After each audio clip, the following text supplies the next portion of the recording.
Nah, si rambut putih juga memberi contoh dan keteladanan guys. Sebagai strategi reformasi birokrasi di Jateng.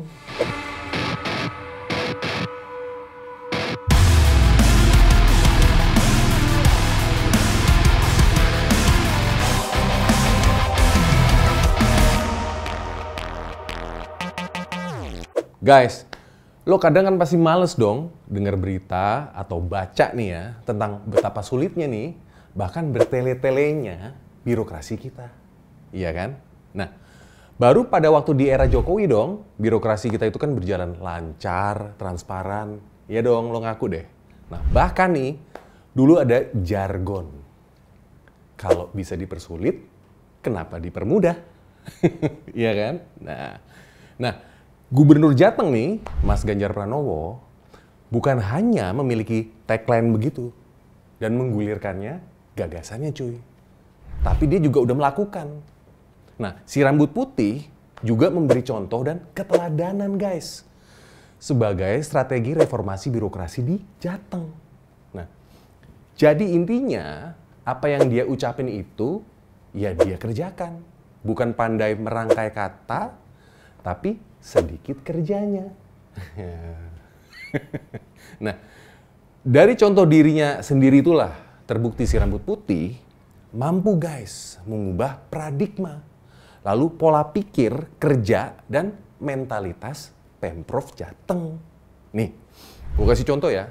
Contohnya itu adalah implementasi e-government atau sistem pemerintah berbasis elektronik atau kalau disingkat SPBE. Nah, itu sudah terintegrasi guys. Sehingga nih, internal pemerintahan jadi semakin transparan, akuntabel, efektif, dan efisien otomatis. Oke? Nah, kontrol pemerintahan dapat secara real time, sesuai dengan kondisi terkini. Oke? Nah, model perencanaan pembangunan nih daerah yang transparan dan akuntabel dilakukan dengan jemput bola. Keren kan? Sehingga nih masyarakat di Jateng dapat juga langsung berpartisipasi, oke? Dan terlibat dalam perencanaan pembangunan daerah, guys. Jangan lupa juga, si rambut putih juga nggak pandang bulu. Semua praktek KKN disikat, dilibas hingga akar-akarnya. Nih ya. Indikator IRB, kalau lo tahu IRB itu adalah Indeks Reformasi Biaya, oke? Itu menunjukkan peningkatan, which is bagus loh. Ini menandakan kalau reformasi birokrasi di Jateng itu menuju ke arah yang benar, guys. Di bawah si rambut putih, ya. Dari tahun 2015 nih hingga 2022, IRB atau Indeks Reformasi Biaya mengalami kenaikan sebesar 18,9 poin. Itu bagus loh. Nah, begitu juga nih dalam hal pengumpulan zakat. Nah, ini lo harus tahu nih. Pemprov Jateng kumpulkan zakat ASN itu kan tiap bulannya nih, iya kan? Nah, zakat itu diambil 2,5% dari gaji dan tambahan penghasilan pegawai. Per bulan terkumpul sebesar 6,4 miliar.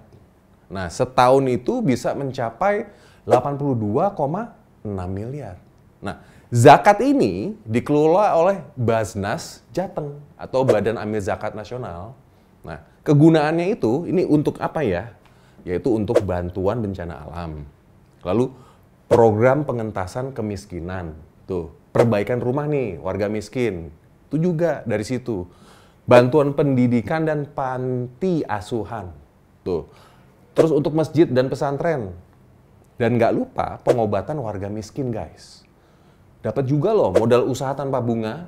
Terus beasiswa nih, pelajar dan mahasiswa. Itu diambil dari situ semua. Lo tahu nggak, guys? Dengan penghimpunan nih, Zisbasnas Prof Jateng, nah, untuk pendidikan telah dibangun nih, SD, SMA, sampai mahasiswa, itu ada 590 unit. Terus untuk pondok pesantren ada 585 unit. Untuk TPQ 226 unit. Itu dari sana semua. Santunan ada 1.846 guru TPK. Dapat tuh. 1.123 guru Madin dari sana semua diambil. 1.222 penyuluh agama dapat juga. Terus ada 121 imam. Tuh. Terus bantuan pada saat pandemi waktu itu tuh ada 24.171 paket sembako dari situ. 2.000 APD, 25.183 masker. Tuh.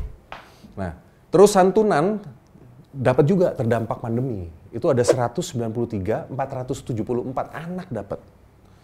Santri pun dapat 40.470. Tuh.